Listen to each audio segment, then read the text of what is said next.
All right. Hi, ladies and gentlemen. Welcome to the show, and we appreciate you coming back on here, especially on Facebook. I know I'm building numbers on the other platforms, but right now, Facebook people are treating me good, and I like that. I appreciate all your support on the Facebook channel. And this is Dave Emmons and the Strange Reality Show. I'm sure you're much aware of that with my hat and my big watermelon head. You probably picture that already. I have a guest today, and we had to get into a situation to where we wanted to start off on our talking points, but we wanted to make sure the talking points were where she was at, because I've had all types of topics on the show, and people that listen to the show, they find out that I have people with spiritualism, cryptids, Bigfoot, UFOs, and consciousness, all this type of things, and I have sci-fi pictures, I mean, people on. I'm going to have Stephen LaChance this Thursday on. He's a horror book writer, and he's big time in it. And I'm looking forward to that interview. So I cover a lot of different topics, and I hope you all understand that's. I think I want to cover everything that everybody might be interested in. I have a lady today, and I'm not going to say where she's from or anything, but she's a homie. For me, we call it a homie. So Yeah. but yes, she's not too far from me, and we don't talk locations or anything like that. We don't get into I guess religion and politics either. So this is not the show that you want to listen to if you want that. But her name is Sara Quinn McGrath, Mhm.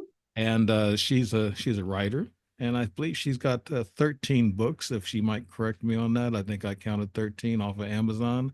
On my web. Yeah, probably. Yeah, about that. And from horror to futuristic and poems, and she's written a couple of books on some sort of poem thing. Well, we're going to go over maybe the four. I got four books, her latest books that we might go over because on ours is very restrictive. Her background is a ELA teacher. Uh, First of all, I want to ask you, Sara Quinn McGrath, welcome to the show. And Thank you. I want to ask, what's ELA teacher? What is? Oh, English language arts. I Oh, teach high okay, school English. Yeah. okay, all right. I probably would have found that out through the rest of the bio, but we'll see. I just wanted to clear that up first. Okay, Sara McGrath, you began writing middle grade fiction many years ago, moved into YA, and now write adult horror and thriller.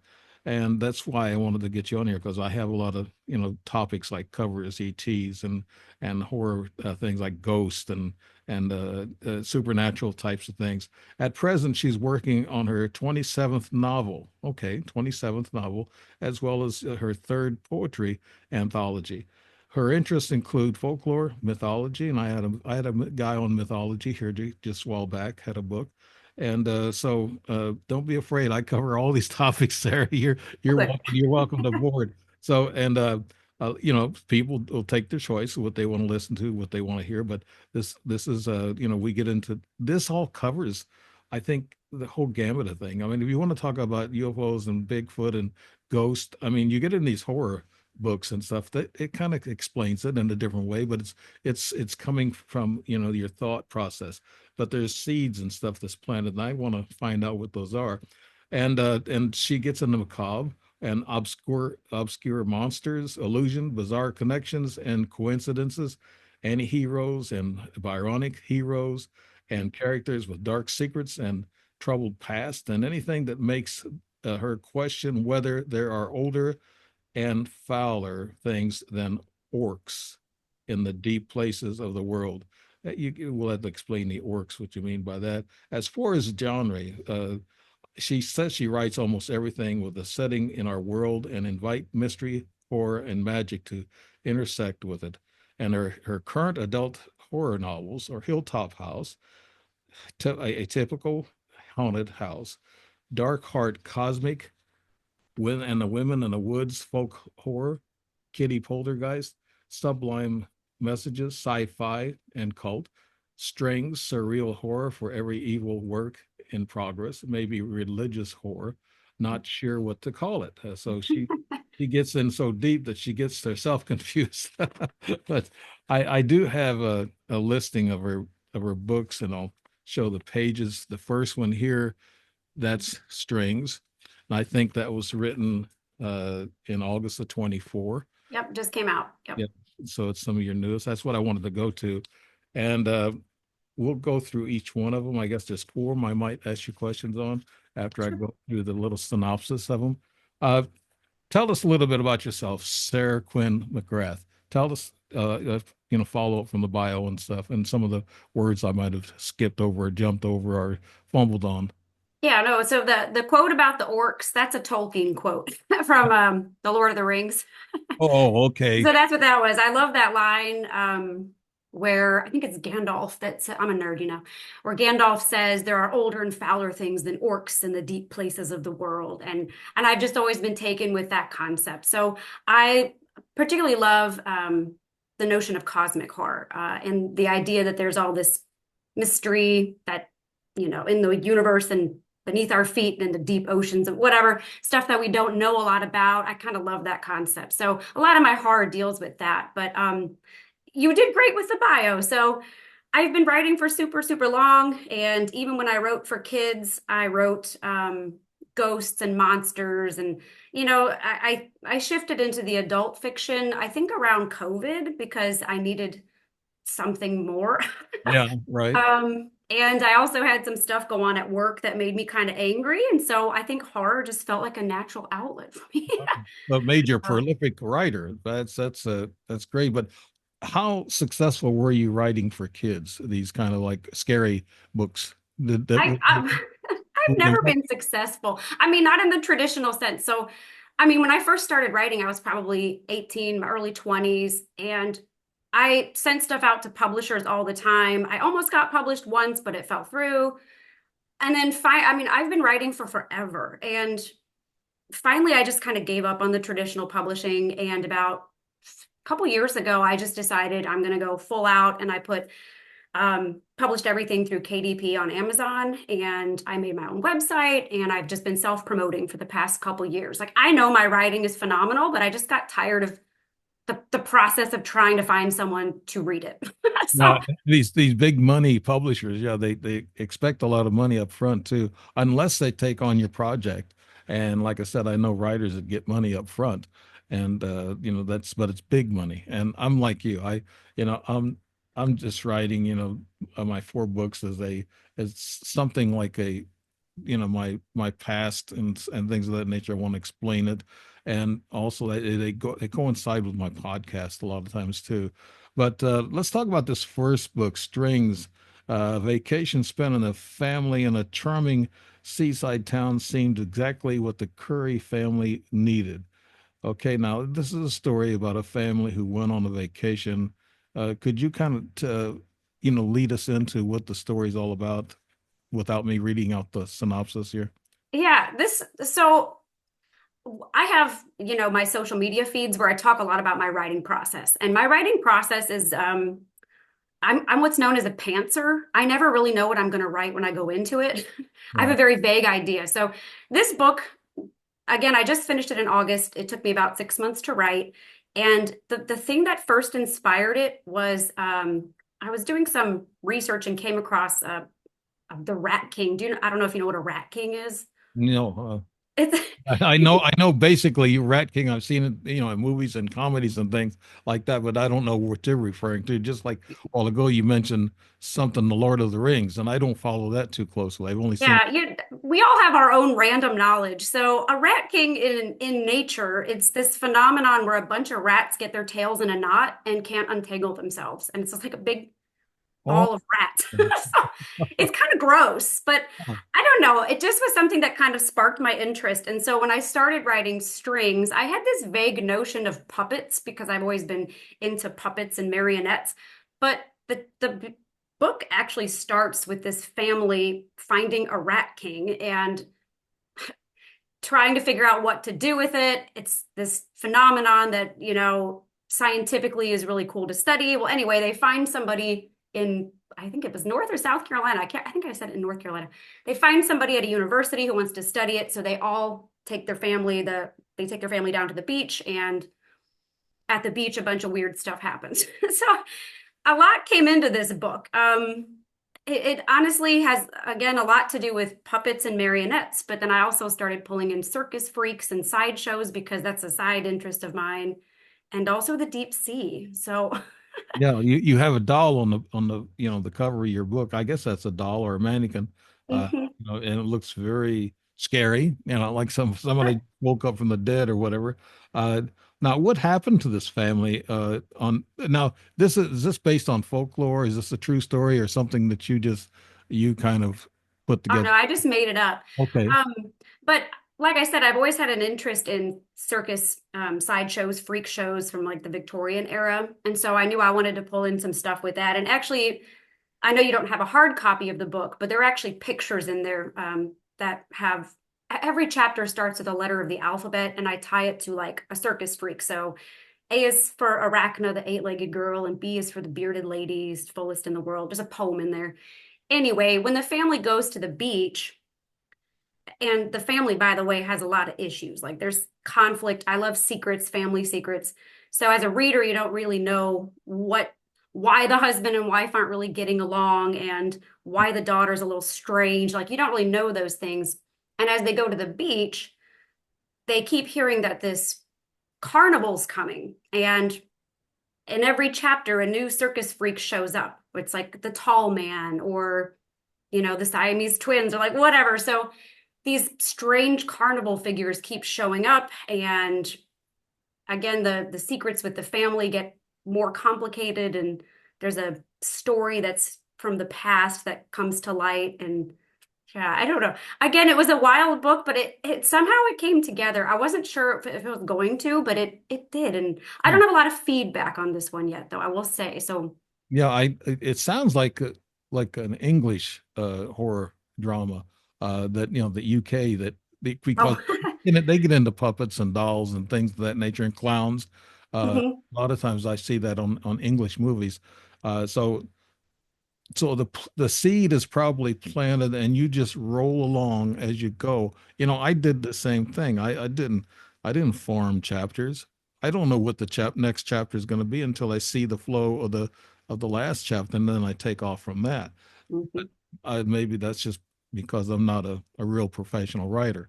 No, On I do that too, and I consider myself pretty practiced. So, well, I know some guys who are really, they've been award-winning writers, and they actually list their chapters. They list their direction. yeah. They have a chapter guide and everything. And these are guys who get paid money up front from the publisher. So that's kind of big time. And I'm not big time. Well, I neither am I. So, so I'm just writing for a legacy and for just to get it off my chest and then try to enlighten people. But getting back to this book, Strings, uh, what type of reader would want to read this? Are there a lot of horror book readers? They like being scared, Sarah?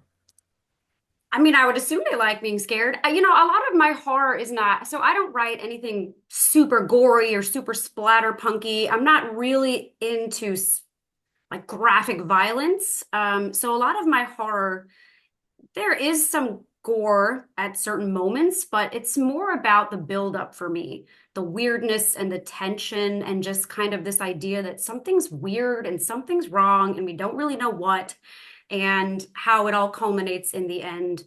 Again, that kind of cosmic horror Right. feeling. So, the strings actually also, I don't know if this will make it sounds crazy when I talk about it, but it also deals with like the deep sea and what comes out of the ocean. Like we don't know a lot about the deep sea, and so the carnival stuff's all connected to that. I'm not going to get too into it, but again, that idea that we don't really know what's out there. So who would want to read this? Weird people like me. I don't know. Like I don't actually write with audience in mind, to be honest. I'm maybe kind of like you. I just want to tell a story and get my ideas out. And if people like them, that's awesome. So, Now there's seeds planted. I mean, let's look at these Gene Roddenberry and we're talking about Star Trek and all this other stuff. Now they come up with these ideas, but there's some kind of a seed planted, like space travel or whatever. Where do you think your ideas come from, Sarah? All over the place. Thinking of some of my other books too, definitely some of it comes from my own childhood, my upbringing, the things that freaked me out. I have one book called Kitty. It's about a poltergeist, and a lot of that was based on my own terror of the movie Poltergeist. So when I was growing up, um, things that affected me when I was a kid. Definitely the natural world, strange things in nature, like I mentioned with that Rat King or the deep sea. Um, and I don't know, just the idea that we don't know what's out there.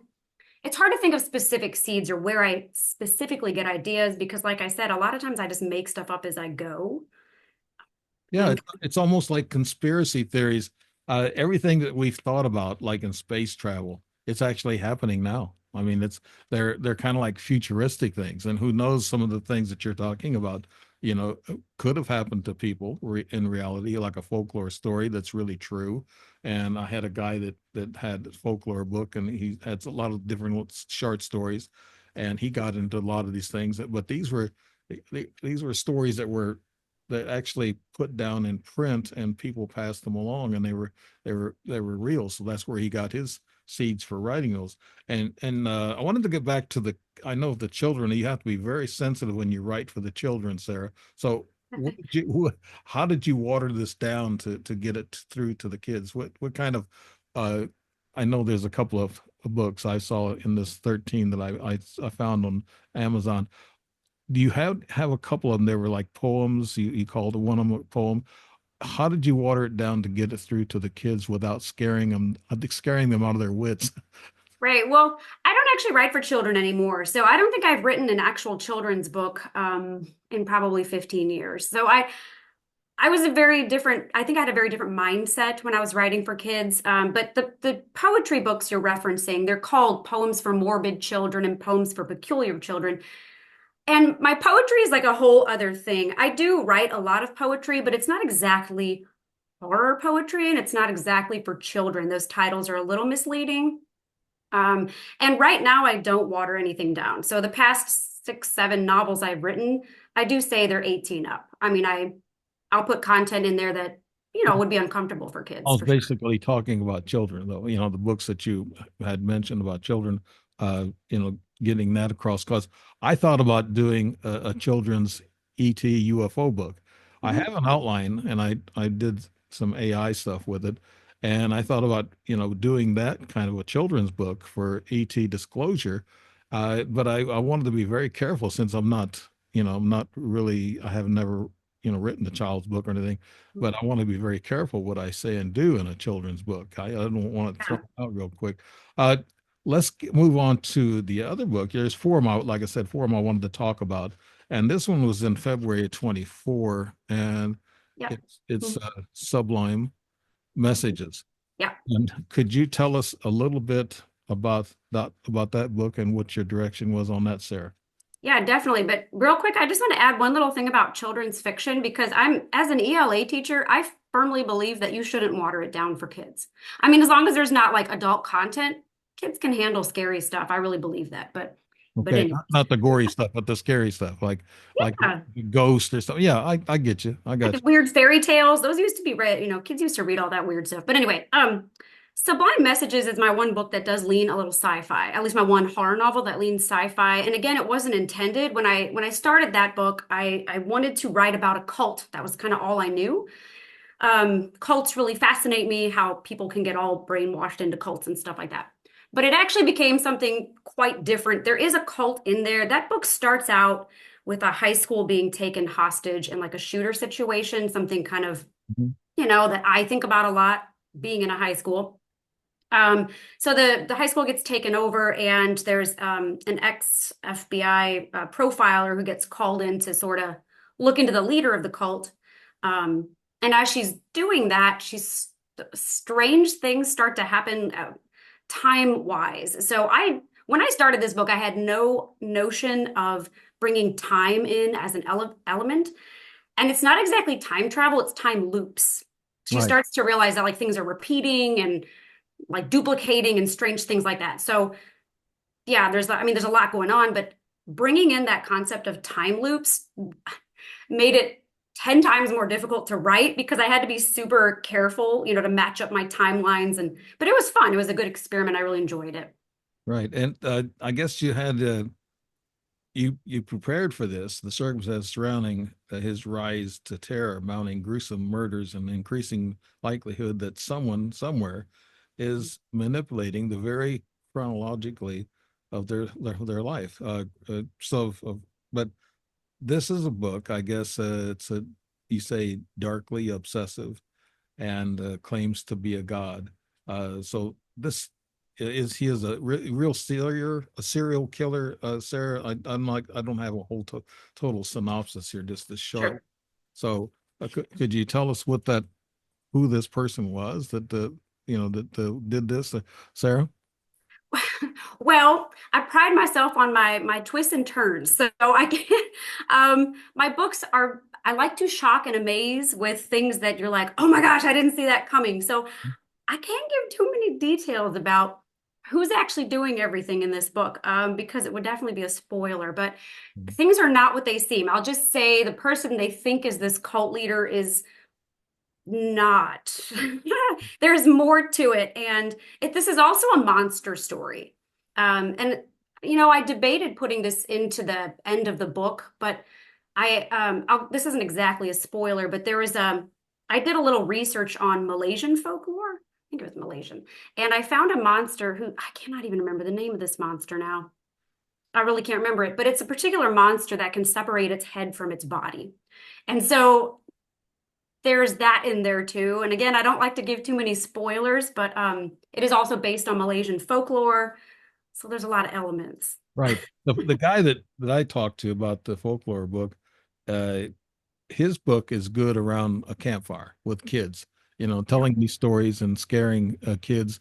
You just like you were saying, that a lot of the things that you think that kids are ready for the scary stuff, but not the gory stuff. No, I think that's good. But these books sound like more of a campfire type story that if you get it down pat and then you can tell it to kids around a camp or some kind of event at night in the woods and the crickets are going, you always like that when I was a kid, always like being Yeah. scared. I I didn't want to see the monster when I went to the movie theater, but I really did. I really did. I was scared to You see like it. this, Yeah, looking through your fingers.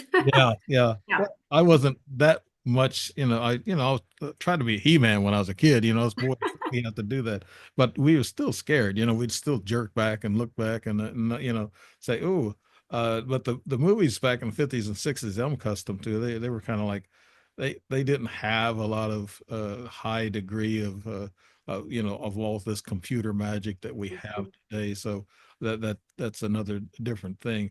Uh, do you find that movies and books, I don't know if you got into the numbers of people that like a good book. Sometimes they'll cuddle up with a good book at night before they go to bed and read it for about a half an hour or so, and it makes them sleepy and they go to bed.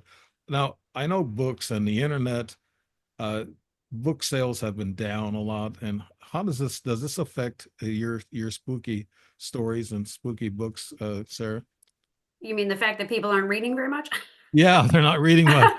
They Well, want to. I guess. I mean, the thing with me is that I don't sell a lot anyway. I mean, I only within the past year or two have I been putting myself out there, and this is my third interview I've done, and I've been trying to promote my work. And I know for me that writing is a hobby. So I don't make any money anyway. My book's on Amazon. I think I get like 20 cents if someone buys one. So, I'm not selling, if I am selling a bunch of books, I'm not seeing much profit anyway. So again, I'm not really in it for that. I just like sharing my work. Yeah, And even hearing from one reader that, oh my gosh, this was so good. right, I succeeded, so right. it doesn't affect me. Not really, not really. Yeah, I wrote a couple of my books 3 years ago, and I know the publisher. It was a traditional contract. You know what that is. The Mhm. publisher takes care of all the upfront fees and publishes your book, and you get a cut of the percentage. So two of my books are on that, but I decided I'm going to go on my own on this fourth.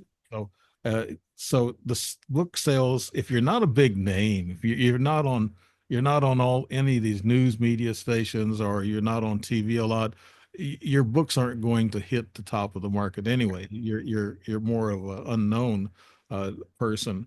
Like person I talked to 2 or 3 weeks ago. Now he's well known. He gets paid well, and he does, so that it takes kind of like 20, 30 years to build up to that credibility. And I know that I'm just writing, like you're saying, I'm just writing for my own venting and my own legacy or whatever. But let's go to this third book we want to talk about, The Women in the Woods. And it's when Min Bellamy and her teenage son decide to spend their spring hiking the Blue Ridge Mountains. I heard a lot about the Blue Ridge Mountains. People get lost there. The Yeah. last thing they expect to stumble across in town is isolated. It seems as if the supernatural has taken them back in time. And we're talking about a time travel or time loop or whatever. And warm welcomes quickly turn ominous and mysterious circumstances. So tell us about that. They run into this town, and I think I got a smaller picture of that one. Yeah. It's yeah, that one there didn't blow it up too much. Sometimes I couldn't grab them too much off the Oh, internet. that's okay. But Um, Yeah, so this is, if I had to say what's my most popular book, it's definitely this one. This one I've definitely found readers and I've seen people recommending it to each other. And so that's really cool for me to see. But if I had to say, this is the one people seem to like the most. So it's a folk horror. I really wanted to try various genres of horror. So this was my attempt at a folk horror. So there actually is no time travel, but it's more that this mother and her son, they stumble across this village and it's almost like Amish like. I did want to play a little not play, but like take a little spin on it, and it's actually pretty matriarchal, this village. So at first I thought I'd make it like, oh, the men are all in charge and it's women, but then I decided to flip that. So I enjoyed that. It was kind of fun for me to play around with that trope change, I suppose. But anyway, so you have these the mother and son who are in this village, and something's just off. Like you just know something's off with these villagers, but they can't seem to find their way out of this village. And then there's another timeline, another story being told about the mother figure a year earlier. So I intersperse the present with a year ago. And a year ago, there's a story being told where the mother was abducted by a teenager that she worked with. She's an art teacher. And this teenager has a pretty dark past. And anyway, that side of the story was influenced by my interest in the Satanic Panic. I'm super into the Satanic Panic, back from the 80s and 90s or whatever. I like what's going on today. Yeah, well, right. Well, and that's one reason I love it is because I think when you look at these historical witch hunts, you realize it's just happening now, just a different way. But anyway, so those two timelines eventually come together in, I think, a really cool way. I pride this book, I think, is really good with the shockers. And so, anyway, those two threads, I wanted to try the folk horror and I was really into the Satanic Panic. So I kind of married those two ideas in this piece. And I like this one. It's fun. So. I've seen some TV movies and also, I guess, regular B movies that makes their way to the internet streaming, and I've heard of stories like this before, where people go into a place and they're just way out of their element and Yeah. people are strange. And do you have romance mixed in with the mother of this thing, or this boy or whatever? Is there romance, or is there any kind of violence involved in this, Sarah? This book? There's definitely violence. The funny thing about romance, I have only written one romance ever, but when it comes to my horror novels, I don't want to say there's romance. There's definitely not. There's adult situations that are, sexual or whatever, twisted romance. I never use it in a positive way. So I deal more with things like obsessive romance or abuse or like whatever, kind of some dark topics. There's never any happy romances in my books, I'm sorry to say. But So yeah, that's what I see on TV and movies. I guess you have to have these different elements when there's a screenplay written, that the producer wants particular elements in this movie or whatever TV show, in order to have a flow and to show excitement. And here recently, Netflix, they've had some pretty good shows. I mean, they're not what you call A movies, but they're B, and some of them are pretty good. And this sounds like some of the material that they use quite a bit. You might want to push this to a producer or director. They might want to do I have no idea how to even do that. I'm no, truly I don't either. I got a couple of friends who know it, that write books, but it's kind of a closed society. You can't get a hold of their phone numbers unless you exactly. know somebody. But that's the thing. But your books sound like they could make a TV movie or even be produced into a bigger movie. And when thoughts come to mind, and these books come from your mind, these stories, and so they're yours. There, there's no, you have the copyright on it. That's your story. And looks like all the books that you've written are done like that. The women in the woods, why did you call it the women? Are they mostly women in this village, Sarah? No, it's probably evenly divided, but it's more just as I mentioned, the women have sort of the power in this community. It's not overt, you don't quite notice it at first, but the more that the story progresses, you realize this is a very female-centric little society, but it's not exactly a positive representation of a matriarchal society. So it's kind of twisted. And there's also kind of sprinkled throughout there are some chapters written by a mysterious figure who calls herself the woman in the woods. And so you have those kind of poetic chapters too. And through the whole book, you're like, who is writing these? You don't really know. So there's also that element, the woman in the woods. But yeah, so yeah. I can see this, being a story that you can follow and go through from, where they get lost. And I heard of that Blue Ridge Mountains. There's been a lot of strange things that happen there, and Hmm. cryptids and everything. By the way, wanted to talk to you about this, and I wanted the viewers to find out that you don't really get into the real paranormal or UFOs, or you're not into those types of investigations, but here you are writing these types of stories that which are probably kind of related to real investigative stories of people that come on my show, and that's why I wanted to get you on here, because you're painting a picture of on the other side of the investigations. You're taking and drawing it out of your consciousness what these stories are about, and it has to be you have to be a very creative person. I think that's another thing. You got 13 books, and also I mentioned you had more books, and so and then each story is different, and you have to formulate these guidelines and storylines, and that's not easy to do. It really isn't. That's why I appreciate what you're doing, and I wanted to get you on here to talk about, and I've had other people talk about the other side, what's real and what's not real, but it could be real. Let's say it that way. Yeah. Like I said earlier, a lot of conspiracies and a lot of stories have come true, and so who knows? Like Star Trek and all these other space movies they had back in the day, 30, 40 years ago. Now they're actually true. We have the cell Yeah. phone little things that we talk through and things, and who knows, some of these stories that they wrote could have come from a past memory, from somewhere That'd be cool. that you drew from somewhere, past life memory, that these stories actually could have happened. And the mind and the consciousness is so vast. I mean, we draw information from outside.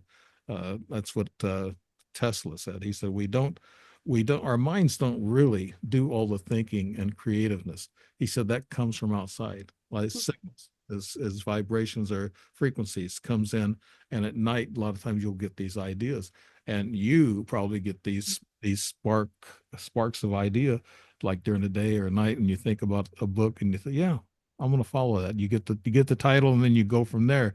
Is that how you do it, Sarah? Not always, but I will tell you what, like literally yesterday, I was just kind of, I don't know, existing, and I thought, oh my gosh, I have my next title. And I started making a book cover. I don't even know what it's about, but it's going to be my next book. So who knows where it came from? It just kind of popped into my head. So, Okay, a lot of people don't take the time to read a book. The internet, now we have the internet that people want a quick read and things of that nature.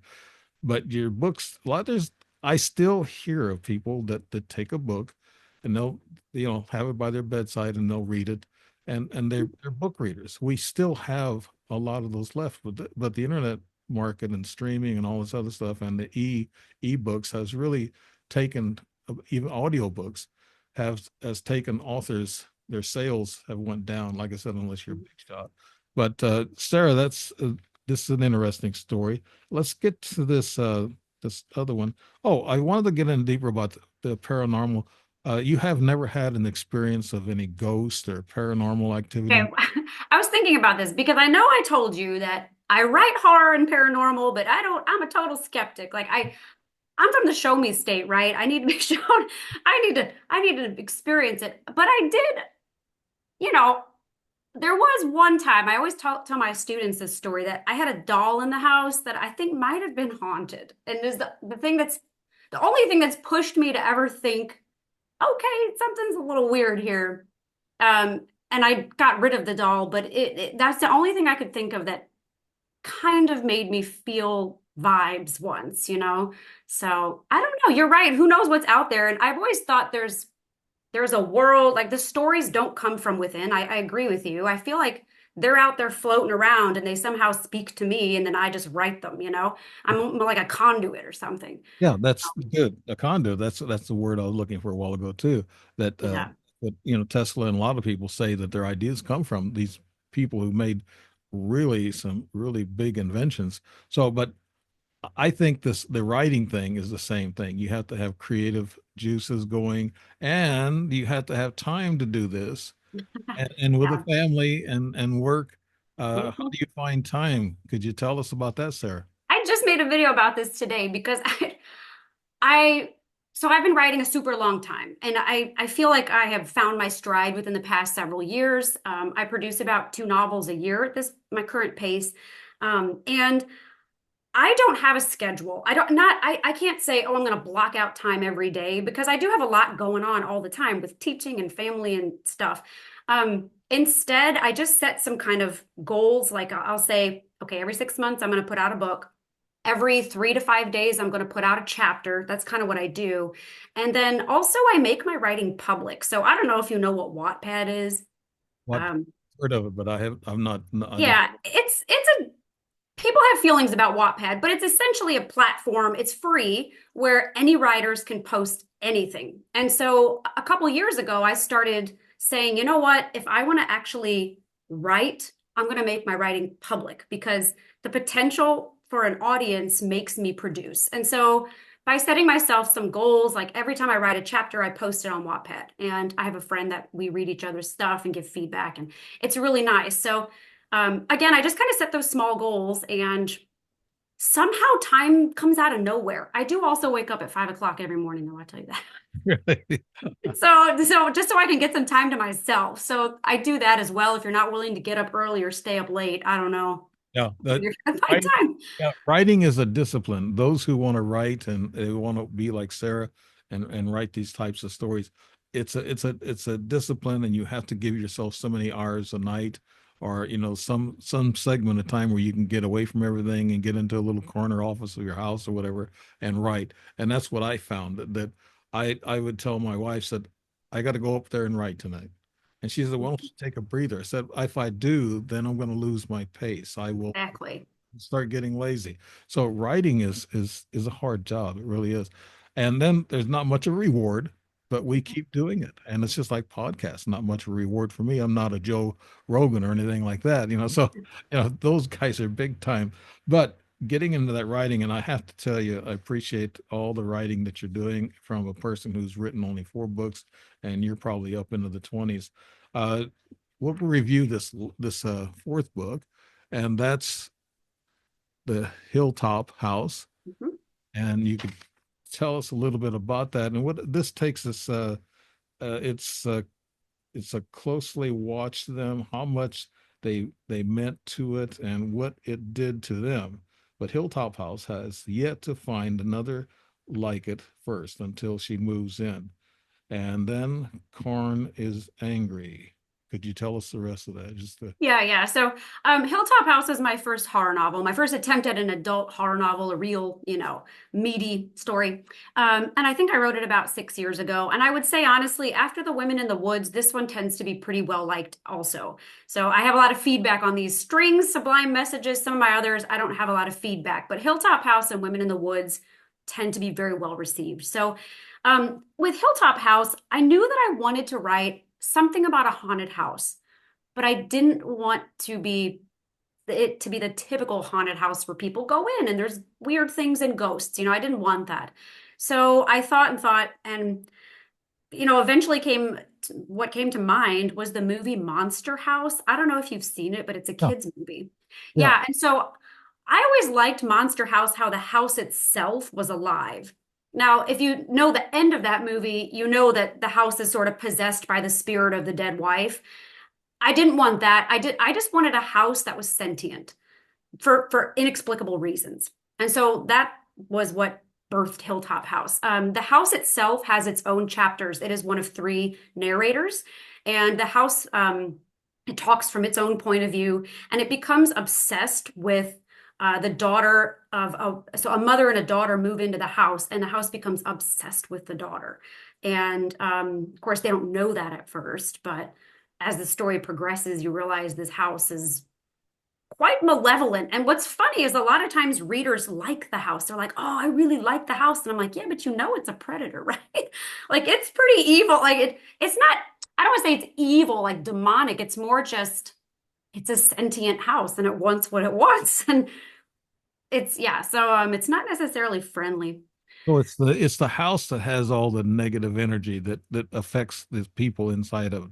It's not a particular ghost or a haunting. Right. Yeah, I wanted to divorce the ghost from the house, the concept of a human that died. I didn't want any of that. So why the house is sentient, I have to say, we don't really know. It just is. And then, of course, I do like family secrets. And so the mother and the daughter, there's a dark family secret that's going to come back to haunt them as well. So I always like to tell multiple stories within one. So yeah.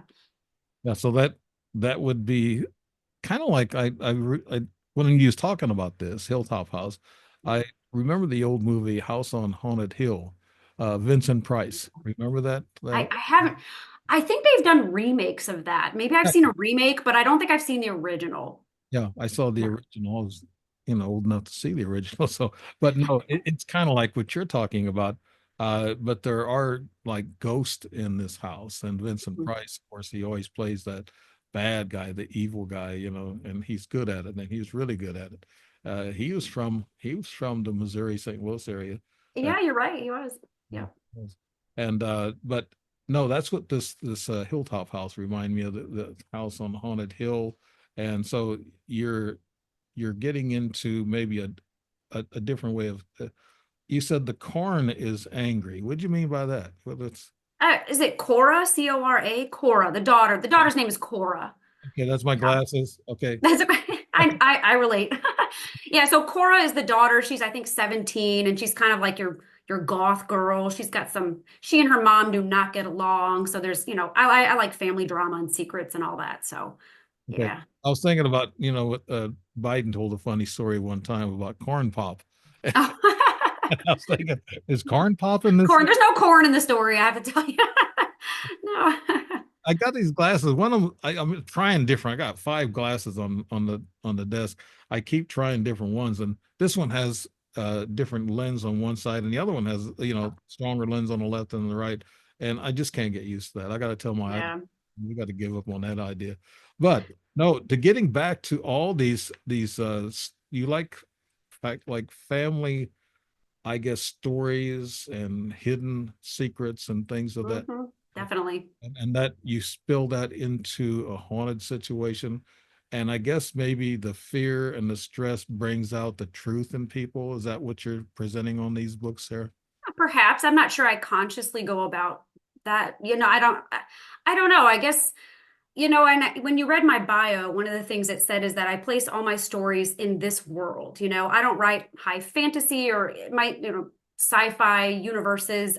I really like the real world with real people. And I like to just show how we have all this drama going on. Then you add that little element of horror, the supernatural, and it just kind of exacerbates everything and heightens the tension. And yeah, so I like to combine the real world with a little element of something's off. No, it reminds me of a lot of the movies I've seen where people will be in these car crashes and they'll be in bad shape, and then they'll tell the person next to them how much they love them and how much, and they said, I did do this one time and I need to tell you before it's too late until Yeah, you're right. gone. You know, It's like, so no, don't tell me. I want to die peacefully. but you see these stories a lot. They're like family situations that, you know, like the son or the daughter never liked the father, and then of course when you get into a life or death situation, or maybe even a scary situation like you're talking, uh, you know, people come out and say, Dad, I really do love you. It's just that, we didn't have a good relationship and you were never around. And so it's all huggy huggy after that and everything comes back together.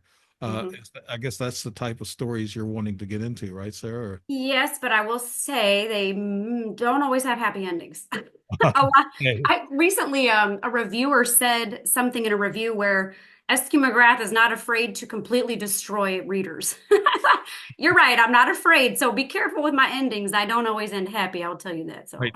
Like Alfred Hitchcock. Yeah, you could probably write for Alfred Hitchcock if he's still alive.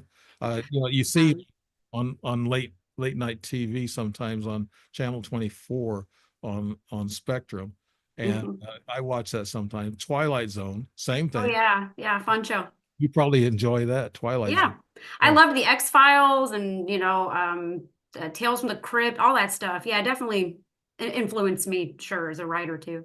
yeah, I like Twilight Zone because, and a lot of these, and my wife's not used to a lot of those movies or those TV shows, and she's from the Philippines, but she's been here 12, 13 years, and she knows quite a bit about things. But she'll see these movies like Twilight Zone and some of the stories you're writing, and Twilight Zone, Alfred Hitchcock, sometimes the endings just drop right off. Yeah. It's like, okay, where's it at? What happened? Yeah, yep. I do like to tie things up with a little bow. I like to explain as much as I can. I don't like to leave people saying, "What the heck was that?" So I try to make everything make sense, but of course the paranormal elements don't always have, Right. So a you reason. So, you have endings to all your books, right? I mean, oh they yeah, for all sure. the first day and then the to the ending of it, and of Yes. course chapters have to flow. So that's that's good. I like that. I'm glad somebody's writing books with endings, with stories like you have. Yes.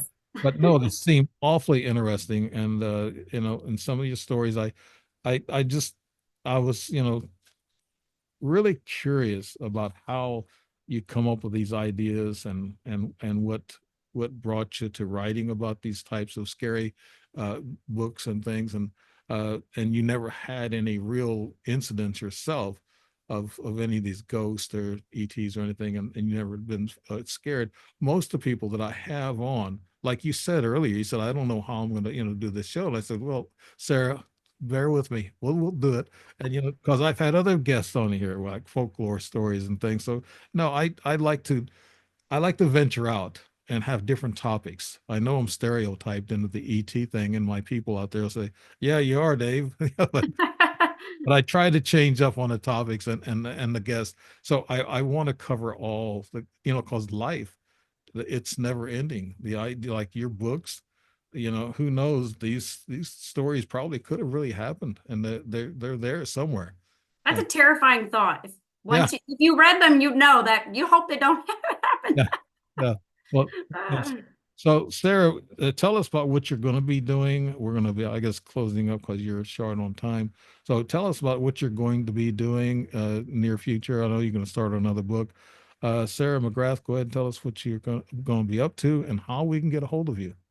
Yeah, so right now I'm in the middle of a work in progress. I'm about 200 pages into it, so about halfway done.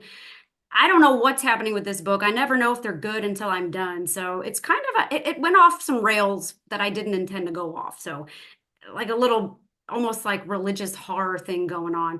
So I don't know what's going on, but I'm definitely going to finish it. My goal is to get that one out in February. And then after that, yeah, I told you I came up with a title for my next one. I think it's going to be called Warthog. I don't, I have some ideas, but I don't want to say. That just came to me out of nowhere. So that must be what it is. So yeah, I'll start that probably in February. And if you want to get a hold of I mean, I'm on all the socials, SQ McGrath, but I have a website. It's www.sqmcgrath.com. And it just has, you can buy my books through Amazon through it. It's got some media stuff. And yeah, and you can always just also message me on Facebook or Instagram. I'm super willing to send out free copies. Oh, wow, that's great. Hey, send me that website in a message, Sure. and I'll make sure I put it in the narrative. I Okay. write a short narrative, not short. Sometimes I write long narratives because I think I owe my guests the favor. I really do. Guests take time out to do things, and they come on the show and they talk about their books or their experiences. And I owe them a debt of gratitude, and I make sure that they get their websites out there and their book titles or whatever. That's the only thing I can offer. You know, Well, thank you. No, thank you so much for giving me the opportunity to come on here and talk with you. And it's been lovely. yeah, So, yeah. I told you it wouldn't hurt you. I wasn't afraid. I just wasn't, like, what are we going to talk about? But no, thank you so much. It means a lot to me also to just get my name out there. And even if it just reaches one more person, I'm Yeah. happy. Well, you're gonna reach a few people on this one. So so I've got another it's a paranormal activity, real paranormal activity radio station, and it's a networked with them. So I go out on their shows on Thursday nights, and I'm on about 8 different platforms. But I'm also going to be starting another radio show, Oracle Radio, and I'll start that soon. But time's an element there on that. But I try to reach as many people as I can, just like you said, and I'm working, and I'll get this out to people. And my narratives always are long because I keep thinking I owe this person, so I need to Oh, tell them. well, thank you.